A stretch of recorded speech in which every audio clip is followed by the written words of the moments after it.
Morning, folks. John McNamara, your Wilbur-Ellis agronomist here at the Plattsmouth, Nebraska branch. It is now August, and typically what we do in August is check pollination and look at the progress of the crop. Most areas of Nebraska have been dry, to say the least, and depending upon what kind of rainfall pattern you had, what kind of soil type, soil texture you have, what we're going to talk about a little bit this morning is going to vary. Some of you are far beyond this state, and some of us here in the southeast part of the state are just kind of starting to show the ill-fated effects of dry weather. Now this is again a natural process this time of year. It always gets dry, usually in July, and once we hit August, you start to see this corn to fire. And firing is a term that I think a grower probably invented. But it's a natural process of the plant trying to conserve as much moisture as possible, again like we talked about 2 weeks ago, in the attempt to fill out that ear. We pollinated it, let's fill out those kernels. So this is typical of what you're going to see, and you might see it along high traffic areas at the field entrance levels or places of the field where you might have had some compaction. If you kind of pan left to right, you can kind of see differences just in this one row along the edge, where some of it's fired a little bit further than others. And the question that might exist is why? Why did it do that? Again, soil texture, soil compaction levels. Maybe it's nutritional, and we've talked about this in past Augusts.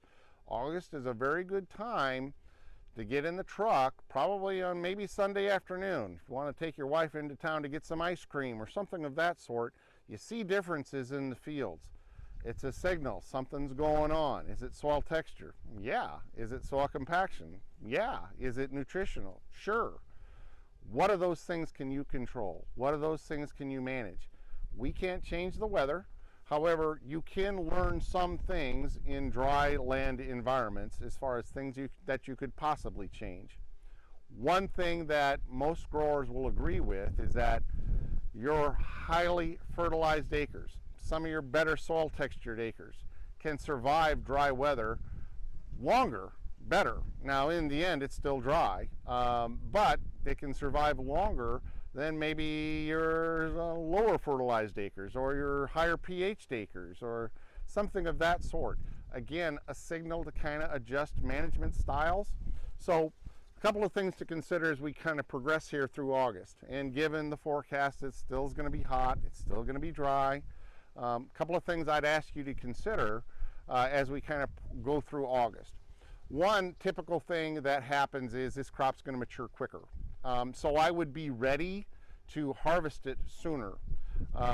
Early September is very viable as far as a target date that a lot of this corn that has suffered from dry weather will be quote unquote ready for harvest.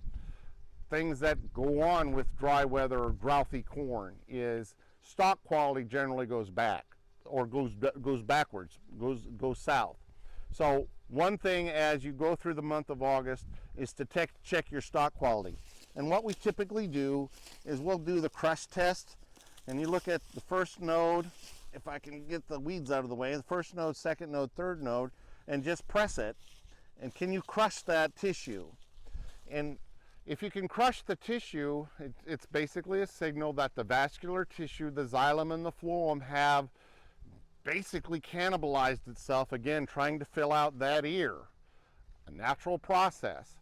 However, you want stalk integrity for ease of harvest. You want stalk integrity so it doesn't lodge prematurely prior to harvest, which presents its own challenge. Sometimes this corn that's so drouthy doesn't dry down real fast. You need to have vascular tissue, xylem and phloem, that is viable in order to have proper corn grain dry down. And sometimes it shuts down too quick, and then the kernels that have developed are wet. Again, another challenge with dry weather farming in corn production. So I'd encourage you to keep track of that. Now, again, I don't know, I say this every year, I don't know any grower that doesn't check pollination, and this ear specifically, it's not too bad. Remember, it basically pollinates and develops from the bud of the cob to the tip. So if you look at pollination levels, we filled fairly well. However, even this year has starting to show the ill effects of drought. The drier it is, it starts pulling these kernels back. That one fertilized, all these kernels fertilized, but it is starting to pull back due to dry weather. What's the status of this corn? Basically, we're right at blister. If you take your thumbnail and press it, you can kind of see it emerge as the blister stage, okay? So, from a standpoint of that, with blister, this corn is trying to use about 1,500 to 2,000 a day. It's trying to. However, given that it's firing, it's not able to pull that out of the soil. It's starting to shrink the corn, fire the corn, pull that moisture out of the in-stock reserves. It still has a demand of about another 6 to 7 inches of water trying to get that corn to black layer. Will we get it? I don't know. If it can't get it out of the soil and the stalk, it's going to start pulling that moisture back, and you're going to see more kernels abort or die that will not be harvestable.